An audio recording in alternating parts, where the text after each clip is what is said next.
কি কি ধরনের গুনাহে লিপ্ত হলে আল্লাহ ওই ব্যক্তির দিক থেকে মুখ ফিরিয়ে নেন? ভাইরা আমার, নবী করিম সাল্লাল্লাহু আলাইহি ওয়াসাল্লাম একটি প্রসিদ্ধ হাদিস আছে, তিনি বলেছেন, সালাসাতুন লা ইউকাল্লিমুহুমুল্লাহু ওয়া লা ইউযাক্কিহিম ওয়া লা ইয়ানজুরু ইলাইহিম ওয়া লাহুম আযাবুন আলীম। তিন শ্রেণী মানুষ আছে, তাদের জন্য চারটা শাস্তি হবে। কয়টা শাস্তি হবে?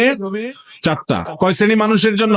তিন শ্রেণী মানুষের জন্য। নাম্বার এক, শাইখুন জানি, যে ব্যক্তি বয়স্ক হয়েও ব্যভিচারে লিপ্ত হয়েছে, এই ব্যক্তির সাথে আল্লাহ কিয়ামতের দিন কথা বলবেন না, আল্লাহ তাকে পবিত্র করবেন না, তার দিকে চেয়ে তাকাবেন না, এবং তাকে কঠোর শাস্তি দিবেন যে সে প্রাপ্তবয়স্ক, বিবাহিত, বৃদ্ধ, এরপরও সে জেনায় কেন লিপ্ত হলো।